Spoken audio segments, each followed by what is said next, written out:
Hello and welcome to State of the Union. I'm Stefan Grobe in Brussels. This week we witnessed deep divisions between EU member states over the ongoing conflict in the Middle East, once again. The reason was the decision by the International Criminal Court to seek arrest warrants against Israel's Prime Minister and his defense chief, as well as against 3 Hamas leaders. Reactions ranged from welcoming the court's decision, as did Belgium, France and Slovenia, to rebuking it in various forms, as did Germany, Austria and the Czech Republic. The disunity was also on display when Ireland and Spain, together with Norway, moved to recognize Palestine as an independent state, something that is being discussed for quite a while. Quite frankly, because we must keep the hope, the dream and the destination of a two-state solution alive at a time when sadly others are working to undermine that. Ireland would have much preferred to have done this as part of a peace process, but we can't wait forever. It's an awful long time, many decades since the Oslo Accords. There is more European unity regarding Ukraine on the surface. But when it comes to arms shipments, action hasn't always matched words. Western allies are taking too long to make key decisions, Ukraine complained, at a time when Russia seems to be stepping up its offensive in the northeast. In the face of relentless Russian attacks, Germany's foreign minister, during a visit to Kiev, warned that the country needed to boost its air defenses, with Western help, of course. Some of the rockets and missiles could be brought down by air defense, but obviously not all of them. And this is why I'm calling worldwide to increase the air defense support. Watching the war very closely is Moldova, a country sandwiched between EU and NATO member Romania and Ukraine.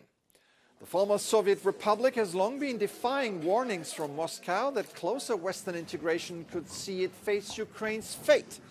Right. Nonetheless, Moldova signed a defense partnership with Brussels this week, a step designed to tie the country closer to the EU. The country is a candidate to join the bloc and formal talks are expected to begin next month. Joining me now is Daniela Vidaicu, Executive Director of the Moldova Soros Foundation. Welcome to the program. Thank you. So, how significant are the EU accession talks for the Moldovan public? How do people see EU membership? Well, the upcoming intergovernmental conference to be held in the nearest future is the most important political event for the pro-European Moldovan population, while the opening of the European negotiation is very much expected by the population. In the recent years, Moldova is an inclusive society, managed to achieve very good milestones in implementing national and domestic reforms so that the country and the society is transformed and the negotiation should really move forward to be reversible. For Moldovans, as you asked, both for those that are living in the country, but also for those that are living abroad in the EU member states, holding already the European citizenship, the European integration of Moldova is very important as a development plan and the most probably important strategic plan since its independence. We hear a lot about Russian disinformation. Tell us what's happening. Well, unfortunately, Moldova is one of the most affected European countries by the Russian propaganda, which is very much coordinated by the Russian parties, the Russian media, the Russian social networks and influencers. Since the Russian invasion into Ukraine, Moldova started to face a very complicated, complex and aggressive hybrid war that undermines its development, its social cohesion, independence and security. And the goal actually is to increase the population polarization and skepticism towards the European integration of the country and to keep the country under the Russian control, actually. So the fake news, the disinformation, the Russian manipulation and interference target social or economic or political Moldovan vulnerabilities to keep the country in poverty and to undermine the European development of the country. There is a constitutional referendum coming up and there will be elections in October. How are these campaigns going? To what extent is the EU part of the debate?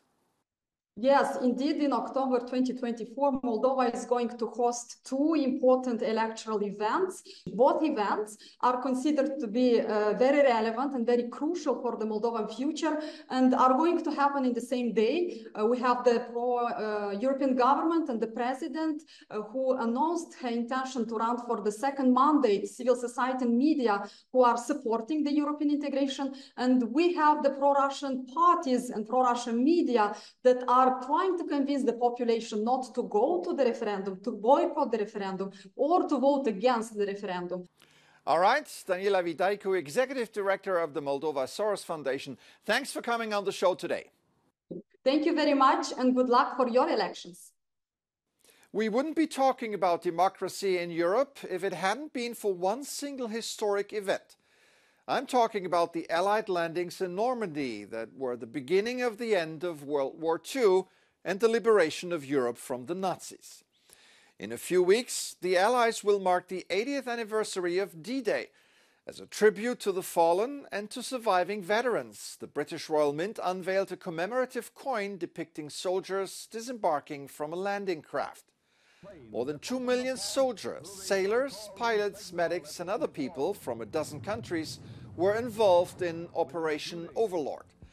And nearly 160,000 troops hit the code-named beaches of Utah, Omaha, Gold, Juno and Sword on June the 6th, 1944. A few days ago, to mark the coin's release, its design was recreated in Normandy on Gold Beach, quite appropriate.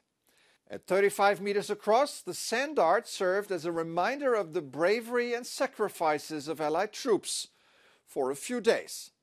The coin, on the other hand, is permanent. That's it for this edition. I'm Stefan Grobe. Thank you for watching. Have an excellent week.